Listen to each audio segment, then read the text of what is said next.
To close us out, we have two incredible student leaders, and they're going to share how they will apply everything we talked about today back on campus. And right before they take the stage, we wanted to just give a huge thank you to Thai Life Media, to the Female Quotient, and to WW Weight Watchers Reimagined for gathering and bringing us all together. We also just wanted to acknowledge and thank our community partners, so COVID Classroom, Delta Sigma Theta Sorority, HBCU Alum, HBCU Pulse, HBCU Week, the Queen's Sugar Series, Save a Girl, Save the World. We could not do it without you. Don't forget to use the hashtag HBCU like me when you tweet about or talk about this series on social media today. I enjoyed being with all of you here tonight, and we're all in this together on our journey to thriving and greater wellness. So I'm going to welcome to the stage Shakina and Brianna representing HBCU Pulse. Welcome, ladies. Hello, I'm so excited to be here tonight. That conversation the whole entire night was just been amazing. But I would like to introduce myself. I am Brianna Lene Blake, a graduating senior at the first degree granting Historically Black College and University, Lincoln University of Pennsylvania, representing as the 47th Miss Lincoln University. And I'm also here representing Pulse Media. And so I can also just get into the importance of this whole entire series, from Confidence Like Me to Thriving Like Me, and to now Cooking Like Me. As an HBCU queen, Confidence Like Me has been tremendous help in just having that conversation as an HBCU queen. I just have sister queens, and during the pandemic, having that confidence with one another was tremendous. And even Thriving Like Me, as I am a graduating senior, I will be thriving in every facet that I hope to accomplish by going to medical school in the fall.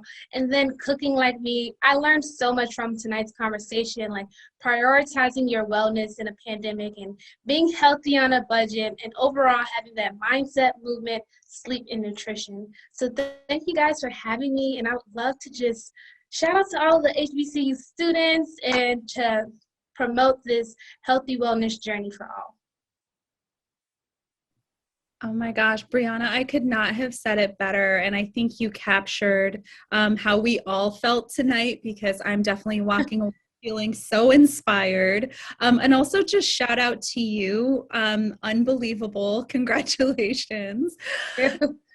You're like such an incredible representation for all of us. So it's so wonderful that you're here. And I think that is everything that we have for tonight. I'm seeing so many incredible conversations and comments in the group chat. People have been sharing their favorite recipes, sharing, the things that inspired them in the conversation tonight. Are there, I guess, as a final question, Brianna, I would just ask you, is there one recipe or one thing you're going to take back with you, one new habit? I got so many ideas from Chef Molly and from the other panels. Is there one delicious new recipe you're going to try? Yes, I definitely am going to try this salad ordeal. I love a good salad, and I usually like balsamic dressing. And so she was like, don't overdress, overdo the sauce. And I'm like, okay, maybe I should cut back on that. So that's another tidbit that I'll definitely be taking into consideration and trying to, season up the salads, make it more interesting. So that's a huge recipe that I'm hoping to try, and definitely will be going to the www.com/forus to get that recipe. I know. I really want that recipe book. Yes. I learned so much in that cooking demonstration, and she just had so many incredible ideas. So I am going to let us go ahead and just wrap up. Thank you so much for being with us. I'm going to... Yeah. I wanted to just remind everyone you can share your favorite recipes in the chat to win a prize. And I see there have been some delicious recipes already shared, but please continue sharing, and we'll also continue this conversation online under the hashtag HBCU Like Me. Thank you so much, everyone.